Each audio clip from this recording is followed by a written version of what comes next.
अगर रिसेंट में आपके साथ कोई साइबर फ्रॉड या साइबर स्कैम हुआ है जिसकी कंप्लेन आप लोगों ने ऑलरेडी रजिस्टर करवा दी है साइबर क्राइम के अंदर, तो आज की इस वीडियो में हम लोग ये जानेंगे कि आप लोगों को किन चीज़ों का आगे चल के ध्यान रखना पड़ेगा ताकि इन फ्यूचर आपको आगे चल के कोई भी दिक्कत ना आए, कोई आपके साथ सेकंड फ्रॉड ना हो। बिकॉज आजकल इंडिया में एक साइबर फ्रॉड बहुत ही कॉमन हो चुका है। अगर बात की जाए 10 में से अप्रोक्स 2 से 3 लोगों के साथ साइबर फ्रॉड डेली बेसिस पर हो रहा है। और इंडिया के अंदर बात की जाए तो एक दिन के अंदर अप्रोक्स 100 करोड़ से ज़्यादा रुपए जो है साइबर फ्रॉड्स के अंदर जा रहे हैं। तो आज की इस वीडियो में हम लोग बात करेंगे कि जो लोग भी साइबर कंप्लेन रजिस्टर करवाते हैं साइबर फ्रॉड से अपना पैसा रिटर्न करवाने के लिए, उस पैसे को तो वापस करवाना ही है, बट उसके साथ साथ आप लोगों को और कौन सी चीज़ों का ध्यान रखना है ताकि इन फ्यूचर आपको आगे चल के कोई भी दिक्कत ना हो या आपके साथ कोई सेकंड फ्रॉड ना हो जाए। वीडियो को स्टार्ट करते हैं। अगर आप हमारे चैनल पे फर्स्ट टाइम विजिट कर रहे हैं तो मेक श्योर चैनल को सब्सक्राइब कर लीजिए और इस वीडियो को शेयर कीजिए, स्पेशली उन लोगों के साथ जिनके साथ अभी कोई रिसेंट में साइबर फ्रॉड हुआ है। बिकॉज साइबर फ्रॉड जब होता है तो लोगों के साथ एक पैनिक सिचुएशन क्रिएट हो जाती है, तो फिर वो चीज़ों को समझ नहीं पाते हैं। अब आजकल इंडिया में क्या है, साइबर फ्रॉड एक बहुत ही कॉमन सी चीज़ हो गई है जो कि आजकल हर किसी के साथ हो रही है। आप चाहे कितना भी सोच लो आपके साथ साइबर फ्रॉड नहीं हो सकता है, तो भी आप लोगों के साथ कहीं ना कहीं से एक साइबर फ्रॉड हो जाता है। अभी रिसेंटली केरला में एक साइबर लॉयर के साथ 93 लाख रुपीस का स्टॉक मार्केट स्कैम हुआ था, जो कि खुद साइबर केसेस में डील करते थे। तो जिन लोगों को लगता है कि उनके साथ कभी साइबर फ्रॉड या साइबर स्कैम नहीं हो सकता है, साइबर फ्रॉड किसी के साथ भी हो सकता है, चाहे आप उस मार्केट या उस फील्ड में कितने ही ज़्यादा एक्सपर्ट हो। तो अब बात करते हैं आज के टॉपिक के बारे में। अगर आपके साथ कोई साइबर फ्रॉड हो रहा है जिसकी कंप्लेन आप लोग जाकर national cyber crime reporting portal यानी कि cybercrime.gov.in पर रजिस्टर करवाते हो, तो कंप्लेंट रजिस्टर करवाने से पहले और कंप्लेंट रजिस्टर करवाने के बाद कौन सी ऐसी चीज़ें हैं जो कि आप लोगों को माइंड में रखनी चाहिए ताकि आपके साथ कोई सेकंड साइबर फ्रॉड ना हो। अदरवाइज क्या होता है कि फर्स्ट साइबर फ्रॉड में तो आपके बैंक अकाउंट का जो पैसा है वही जाता है, बट अगर आप लोग सेकंड साइबर फ्रॉड में फंसते हो तो उस टाइम पे क्या होता है, जो फ्रॉस्टर होता है वो काफ़ी ज़्यादा अग्रेसिव होता है, आपके पास पैसे भी नहीं होते हैं, तो आपको इतना ज़्यादा ब्लैकमेल करता है कि आप लोगों को अपना घर तक बेचना पड़ जाता है उसको पैसे देने के लिए। तो इस वजह से मैं ये वीडियो बना रहा हूँ, बिकॉज ये इंसिडेंट ऑलरेडी बहुत से लोगों के साथ हो चुका है जो कि सेकंड टाइम साइबर फ्रॉड में फंसे हैं।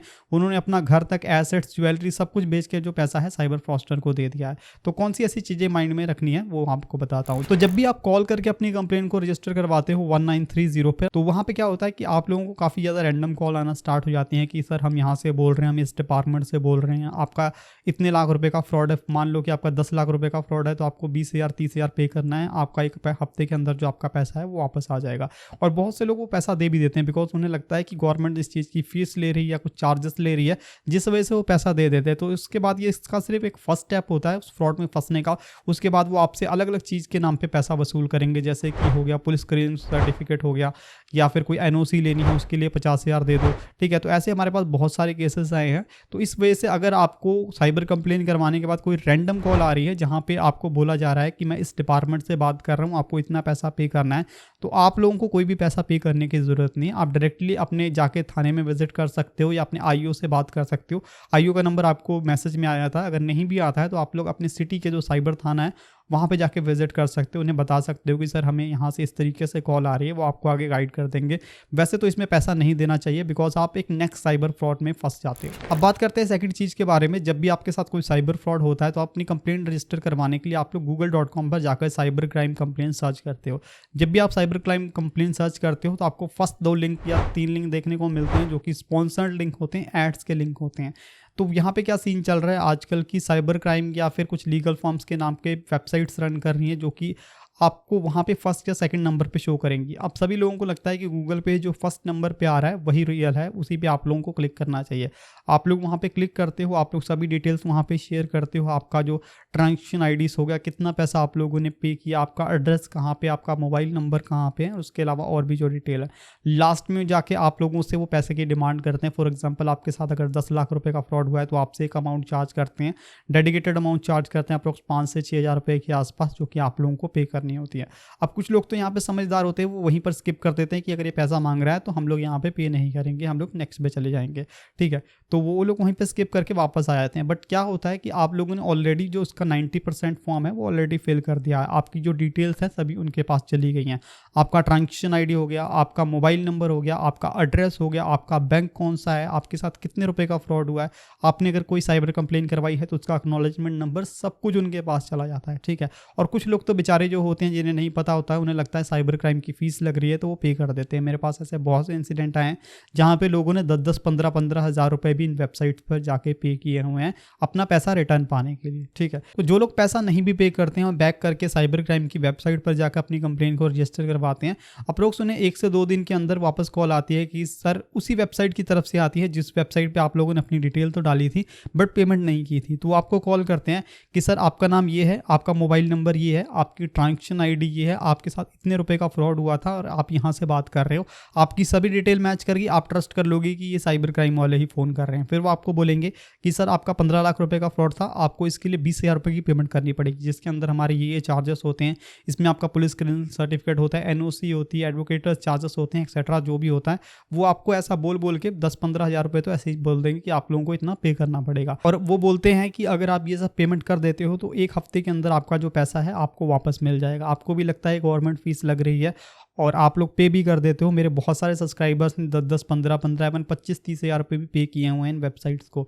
ठीक है, तो जैसे ही आप लोग पे कर देते हो 1 हफ्ते तक तो आपका मैसेज ही नहीं देखते हैं। 1 हफ्ते 10 दिन गए, 15 दिन गए, आप खुद मैसेज करना उन्हें स्टार्ट करते हो तो अप्रोक्स 2 से 3 दिन बाद वो आपके मैसेज सीन करते हैं एंड देन रिप्लाई करते हैं सर आपका केस वर्किंग में है। तो आप पूछोगे क्या अपडेट हुआ तो वो बोलेंगे सर पैसा होल्ड हो चुका है एंड ऑल। तो जब आप बोलोगे कि ठीक है हमारा पैसा वापस करवा दो, एवन कि वो पैसा होल्ड की बात छोड़ो वो आपकी कंप्लेन तक रजिस्टर नहीं करवाते हैं। तो जब आप बोलोगे कोई प्रूफ दे दो हमें कि हमारा पैसा होल्ड हुआ है, जब आप प्रूफ मांगना कुछ स्टार्ट करोगे ना तो उसके बाद वो जाके आपकी जो कंप्लेन है साइबर क्राइम में रजिस्टर करवा के आपको एक्नॉलेजमेंट नंबर दे देते हैं। तो आप बोलते हैं कि सर आपका 1 महीना लगेगा। 1 महीने के बाद आप दोबारा से उनके कॉन्टैक्ट करना स्टार्ट करते हो कि सर हमारा पैसा वापस करवा दीजिए, रिक्वेस्ट है, हम गरीब हैं एंड ऑल। तो फिर आपको वो बोलते हैं कि सर आपको अब 20,000 रुपये और देना पड़ेगा, जिसमें एडवोकेट के चार्जेस होंगे एंड पिटीशन के चार्जेस अलग से लगेंगे आपके एंड सो ऑन।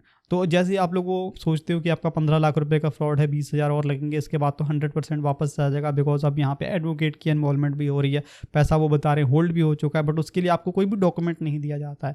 वो आपको सिर्फ रफली बोलेंगे, मुंह से बोलेंगे कि हाँ आपको जो पैसा है आपका वापस मिल जाएगा, और ना ही उसके लिए कोई आपको डॉक्यूमेंट प्रोवाइड होते हैं, बस आप लोग उस पर ट्रस्ट कर लेते हो। तो आप लोग 20-25 हज़ार उठा के और दे देते हो। तो जैसे ही आप लोग वो सेकंड पेमेंट भी उन्हें दे देते हो, उसके बाद आप लोगों का वो मैसेज इग्नोर करना स्टार्ट कर देते हैं। उसके बाद वो मैसेज आपका कभी भी सीन नहीं होता है। तो इस तरीके के साइबर इंसिडेंट भी बहुत सारे हो रहे हैं मार्केट में। तो हमारे एक सब्सक्राइबर ने क्या किया था, जाके ट्विटर पे टैग किया था अपना एक्नॉलेजमेंट नंबर, अपनी फ्रॉड अमाउंट, अपना mobile number, and may be उनको सेम डे पे ही रिप्लाई आ गया था कि सर आपका जो केस है सीबीआई को हैंडल कर दिया गया। सीबीआई को हैंडल करने के लिए आपका जो पुलिस क्लियरेंस सर्टिफिकेट लगेगा, पीसीसी लगेगा, यानी उसके लिए वो 16,500 रुपये मांग रहे थे, उसके अलावा एनओसी वगैरह के लिए। और उन्होंने इस तरीके के स्क्रीनशॉट वगैरह भी दिखाए थे कि सर आपका यहाँ से चार्जेस लगेगा, ये रिक्वायरमेंट डॉक्यूमेंट है, ये कि ज़रूरी लगने वाले हैं। जो हमारा सब्सक्राइबर था वो मे बी तमिलनाडु साइड के थे, और जो पीसीसी लग रहा था वो लग रहा था दिल्ली पुलिस की तरफ से। तो ऐसा तो मेरे हिसाब से तो नहीं लगता पीसीसी या पुलिस क्लियरेंस सर्टिफिकेट किसी भी साइबर फ्रॉड के अंदर। तो मैंने स्ट्रिक्टली मना किया था बिकॉज यहाँ पे जब मैंने लिंक को वेरीफाई किया था तो लिंक भी बिल्कुल गलत आ रहा था। तो इस तरीके से भी बहुत सारे ट्रैप्स होते हैं साइबर फ्रॉड जो आप लोगों को फंसाने की कोशिश करते हैं कि आप कहीं पर भी फंस जाओ और वो आपसे पैसा निकलवा ले। तो ये चीज़ें हमेशा आप लोगों को माइंड में रखनी है कि किसी को भी कहीं पर भी कोई भी पेमेंट नहीं देनी है। अगर वो आपसे कोई भी अमाउंट मांग रहा है कि मैं आपका पैसा 1 वीक के अंदर या 2 दिन के अंदर या मतलब इतने दिनों के अंदर वापस करवा दूंगा विद गारंटी के साथ, जब आपको वो गारंटी बोल रहा है तो समझ जाओ कि आपको कुछ भी वापस नहीं होने वाला, बिकॉज वो आपको झूठ बोल के सिर्फ आपका पैसा लेना चाहता है। तो होपफुली आप लोगों के लिए इन्फॉर्मेशन काफ़ी यूजफुल रही हो। अगर आप लोगों को ये वीडियो पसंद आई तो प्लीज़ लाइक ज़रूर करना। इसके अलावा कुछ और जानना चाहते हो, कुछ पूछना चाहते हो तो नीचे कॉमेंट बॉक्स में पूछ सकते हो। मिलते हैं नेक्स्ट वीडियो में। Till then good bye.